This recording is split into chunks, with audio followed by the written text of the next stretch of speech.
Sometimes you might be the reason that you're lonely. I know that sounds harsh, okay? But stick with me now, okay? As your resident jester and your resident loner, got a couple thoughts, feelings, and opinions on the matter. So, welcome or welcome back to the Clown Car. Let's get started. Now, this is a pretty complicated topic because there are a lot of reasons why in today's society it's a lot harder for us to socialize. So I'm going to kind of split this up into the things that we can control and the things that we can't. And I'm going to talk about the things that we can't really control first. A lot of our cities are not walkable. I myself don't have a license. I know plenty of people that don't have a car. It's really hard to get around because America is really car-centric. Most of the time, walking from one place to another can take you 30 minutes when it would take you about 5 minutes by car. Also, everything is just really expensive. It feels like there's a $20 fee just for stepping outside and getting some fresh air.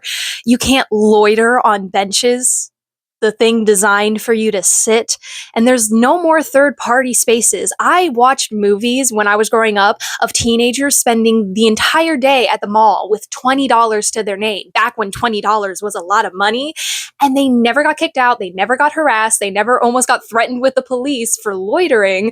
They were just able to hang out and relax there. And don't get me started on the fact that a lot of people nowadays seem to be waiting and watching one another so that they can film somebody and post it on their social media page to get that feeling of 15 minutes of fame. Sometimes I see videos and it feels like someone was just waiting for the opportunity to see someone film them and experience that feeling of blowing up on social media, not considering that what they're filming could be potentially the worst moment of someone's life.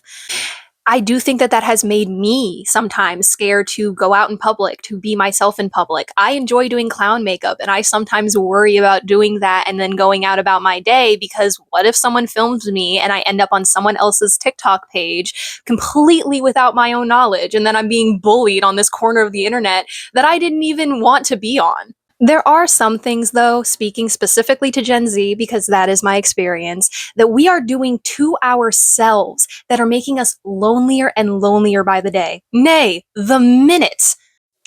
I don't owe anybody anything. Sound familiar? Along with phrases like womp womp and the world kept spinning, we're becoming cruel. We're becoming selfish, and dare I say it, we're becoming entitled. We give flack to boomers for their entitlement and their intolerance to the world around them, but I think we're becoming no better, but in a different way. And because of what, you may be asking? Unfortunately, it is that damn phone.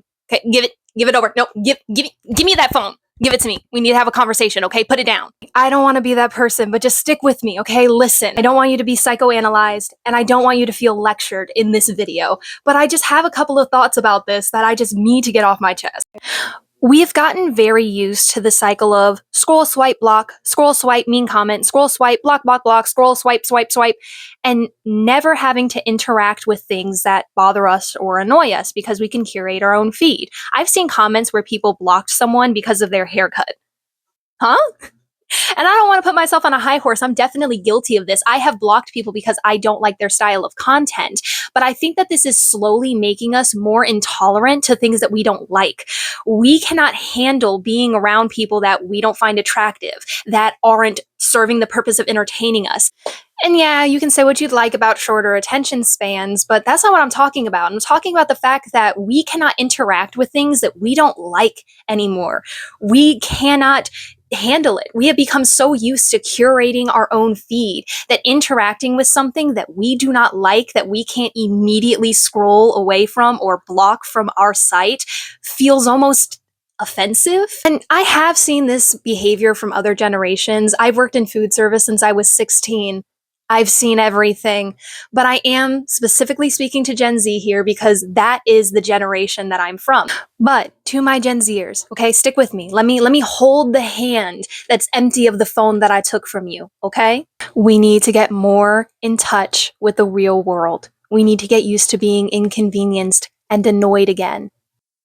No. You are not protecting your peace by not owing anybody anything. You are becoming intolerant. You are becoming reactionary. And you are hurting your real social life by doing this. Okay? I'm going to let you go. I'm going to let you go now. Okay? Thank you for holding my hand. And obviously, I'm not saying that you need to subject yourself to abusive or emotionally draining environments. I trust that you know the difference between the two, but we do need to get more in touch with giving our friends rides to the airports or to their job, buying a cup of coffee for your friend and not expecting payment back.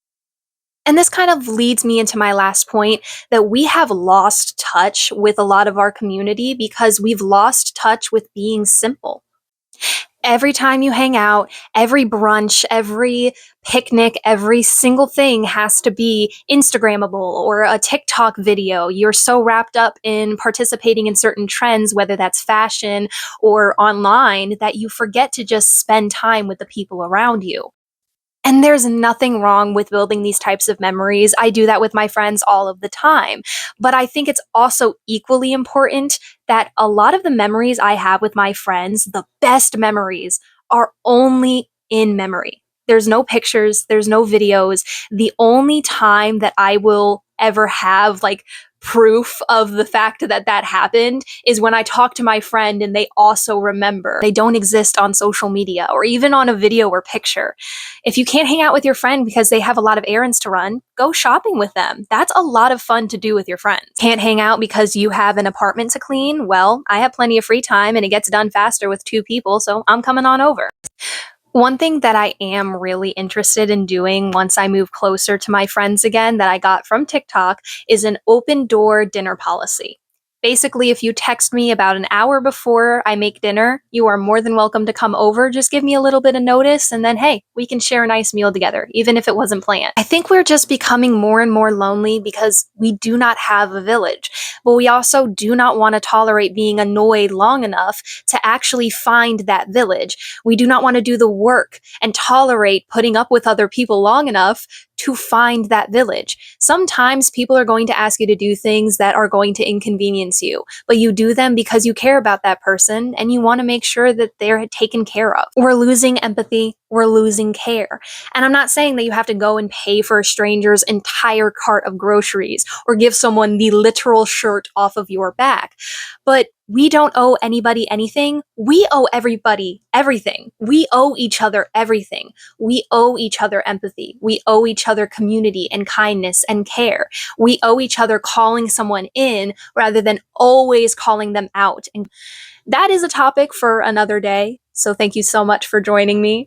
I appreciate you for sticking around for my ramble, even if it might not have made a whole lot of sense. And oh yeah, here's your phone back. Sorry I took that from you. I just hoped that I wanted to get you to pay attention. Okay, so here you go. And if it did make sense or didn't make sense, please drop a comment below. Let me know what your thoughts are. I would really like to hear from you. If you can, please leave a like and subscribe. That would mean the world to me. And I appreciate you for sticking around to the very end. Bye bye.